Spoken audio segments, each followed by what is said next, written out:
Sebagai seorang manusia, Sunan Gunung Jati atau Syarif Hidayatullah tentu mempunyai batasan umur sebagaimana manusia lainnya.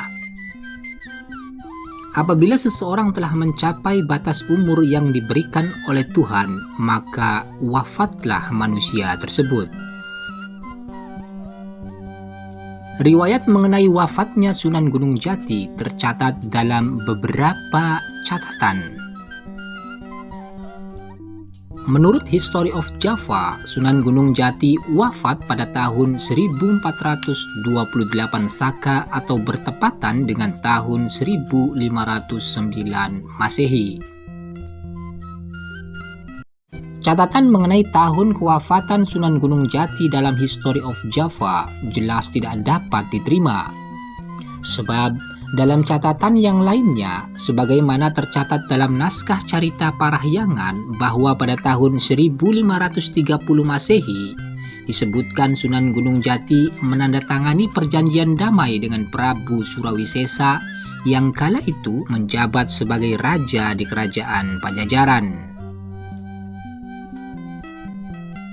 Perjanjian damai antara Pajajaran dan Cirebon ditandatangani kedua belah pihak setelah sebelumnya, yaitu dari tahun 1527 hingga tahun 1530 Masehi antara Pajajaran dan Cirebon terlibat peperangan dalam merebutkan kekuasaan di wilayah timur dan pesisir utara kerajaan Pajajaran.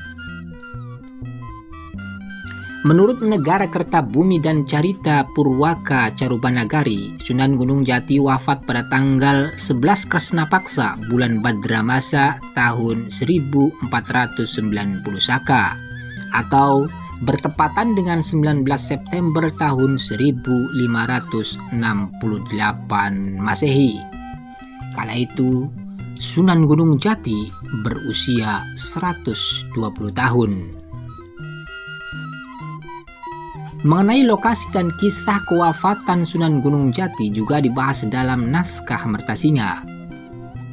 Menurut naskah ini, bahwa sebelum kewafatannya, Sunan Gunung Jati banyak menghabiskan waktu di Gunung Sembung. Di tempat itu, Sunan Gunung Jati lebih banyak bertafakur dan beribadah. Masih menurut naskah Mertasinga bahwa sebelum wafat, Sunan Gunung Jati sempat mengirim sepucuk surat kepada anaknya yang menjadi Sultan Banten. Salah satu isi dari surat tersebut memerintahkan agar Maulana Hasanuddin memerintahkan putranya Maulana Yusuf untuk segera melakukan ibadah haji. Sejarah Banten mencatat bahwa Maulana Hasanuddin wafat pada tahun 1570 Masehi. Ini artinya beliau wafat selepas 2 tahun kewafatan ayahnya. Naskah Mertasinga juga mencatat jika Sunan Gunung Jati wafat di atas pembaringannya yang sangat sederhana. Jasad beliau dibaringkan di atas tikar yang terbuat dari anyaman daun rundamada, sementara bantalnya terbuat dari batu. Jasad Sunan Gunung Jati kemudian dimakamkan di mana beliau wafat, yaitu di Gunung Sembung. Letak makamnya tidak terlampau jauh dengan makam orang-orang yang dicintainya, seperti makam Pangeran Walang Sungsang, Putri Ongtin, Pangeran Pasarean, Rara Tepasan, dan sanak kerabatnya yang wafat mendahului.